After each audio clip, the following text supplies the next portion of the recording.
Let's cut across to N. Chandra speaking at the B20 conference. For India to lead the creation of an alternative supply chain. So India has many things that goes in its favor. Also, the transformative government initiatives such as the public digital infrastructure, the PM Gati Shakti, the PLI incentive schemes, the Startup India, reduction in corporate taxes, and many of these initiatives are helping India sustain the fantastic economic momentum that we have among the G20 countries. But at the same time, India and all of us here are super committed to equitable growth, particularly in the global south, committed to sustainability and climate action, committed to innovation, and therefore India's growth journey will shape the world's future. So all of these thoughts that I talked about went into the actions that we wanted to take during the B20 India's leadership. When we took over the presidency from Indonesia in November last year, we aimed to build on the great work done by them and also to create new pathways for finding solutions to some of the world's pressing problems. At the start of our presidency, after a lot of collaborative discussions, we came up with the slogan, RAISE, which is being responsible, accelerated, innovative, sustainable, and equitable growth for all businesses among G20 and outside G20 nations. Through a consultative process, we engaged stakeholders across the world and came up with 9 themes, and we formed them as 7 task forces and 2 action councils. The task forces worked on the themes of global economic recovery, inclusive global value chains for resilient trade and investment, financial inclusion for economic empowerment, digital transformation, collaborative work in technology, innovation and research, and future of work that is required in terms of skilling and mobility, and finally energy, climate change and resource efficiency. The 2 action councils worked on embedding ESG in every business, and the second one on integrating Africa's economic development with the global economy. Since we started this work in January in right earnest,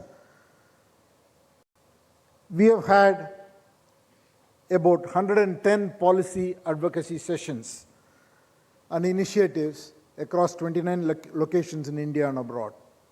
Today, I am delighted to say that we have a very strong set of recommendations.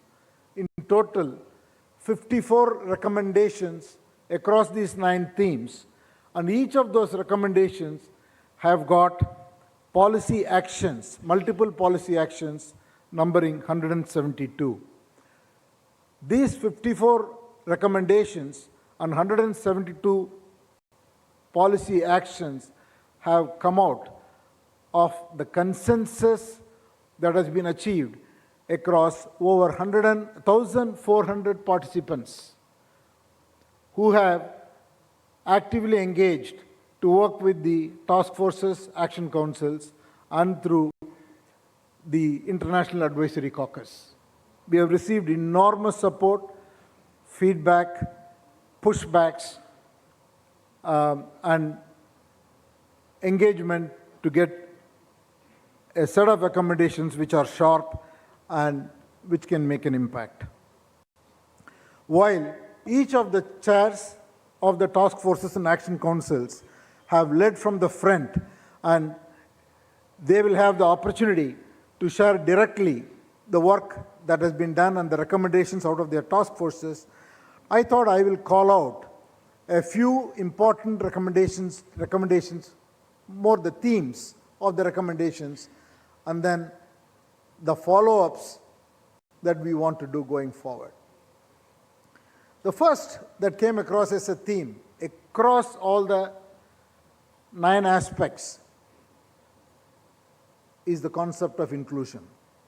It resonated across the board. So our recommendations request the G20 to prioritize inclusion relating to least developed economies, global value chains, access to finance, and access to digital literacy. We have incorporated the priority of gender development in all our task forces and action councils. We want to make sure that we measure the progress of women in all dimensions, whether it is in entrepreneurship, whether it is in skill development, whether it is in investment, trade, across every dimension. We want to see notable progress on gender diversity. The second, we have advocated strongly for financing for global recovery and for climate transition. The SDG financing is assuming a central role and needs a coordinated global response.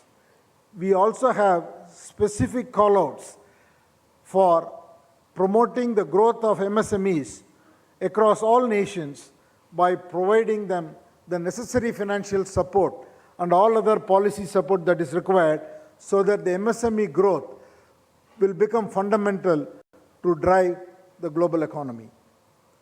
Third is about skill development and global capacity building and workforce mobility in order to address the needs of a digital future and new technologies that will be required for energy transition and Industry 4.0 overall.